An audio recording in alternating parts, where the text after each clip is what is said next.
Wabarakatuh. Perkenalkan, nama saya Sofiatul Fadilah, NIM S2019-2045. Saya dari kelompok pertama. Di sini saya akan menjelaskan tentang apatride. Apatride berasal dari kata A yang artinya tidak dan patride yang artinya kewarganegaraan. Jadi, menurut istilah apatride ialah orang-orang yang tidak memiliki kewarganegaraan. Apatride ini dapat dialami oleh orang yang dilahirkan dari orang tua yang negaranya menganut asas uwi soli (kewarganegaraan tunggal berdasarkan tempat kelahiran), lahir di negara atau dalam wilayah negara yang menganut asas uwi sanguinis (kewarganegaraan tunggal berdasarkan asas keturunan). Apatride terjadi jika seorang anak yang negara orang tuanya menganut uwi soli lahir di negara yang menganut uwi sanguinis.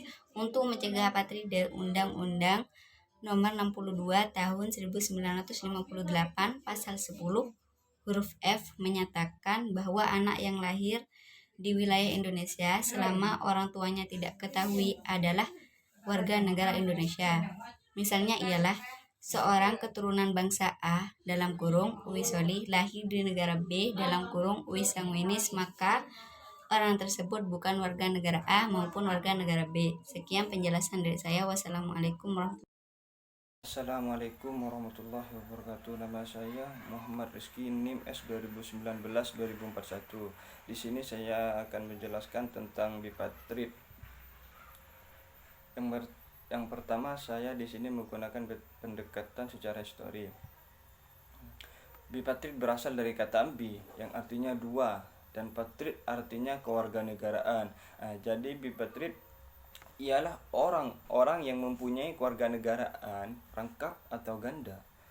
Bipatrid ini dapat dialami oleh orang yang dilahirkan oleh orang tua yang negaranya menganut asas ius sanguinis atau kewarganegaraan berdasarkan hubungan darah di dalam wilayah negara yang menganut asas ius soli, kewarganegaraan berdasarkan tempat kelahiran. Oleh negara asal orang tuanya, orang itu dianggap sebagai warga negara karena ia merupakan keturunan dari warga negaranya. Sedangkan oleh negara tempat di mana orang itu lahir, ia juga dianggap warga negara karena ia lahir dalam wilayah negara yang berdasarkan yang bersangkutan.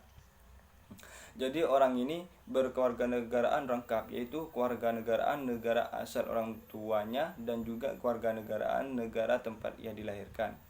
Bipatrid terjadi jika seorang anak yang negara orang tuanya menganut ius sanguinis lahir di negara lain yang menganut asas ius soli, maka kedua negara tersebut menganggap bahwa anak tersebut ialah sebagai warga negaranya.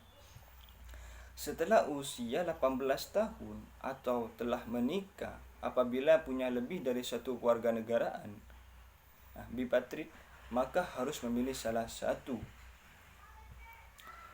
Kasus kewarganegaraan ganda ini dalam realitas empiriknya adalah kelompok status hukum yang tidak baik karena ini bisa mengacukan keadaan kependudukan kedua negara ini. Untuk mencegah bipatrid, maka Undang-Undang Nomor 62 Tahun 1958 Pasal 7 menyatakan bahwa seorang perempuan asing kawin dengan laki-laki warga negara Indonesia bisa mendapat kewarganegaraan Indonesia dengan catatan dan syarat dia harus meninggalkan kewarganegaraan asalnya. Misalnya, seorang keturunan bangsa C ius sanguinis dan lahir di negara D ius soli, sehingga karena ia keturunan negara C maka dianggap warga negara C. Akan tetapi negara D juga menganggapnya sebagai warga negara karena ia terlahir dari negara D.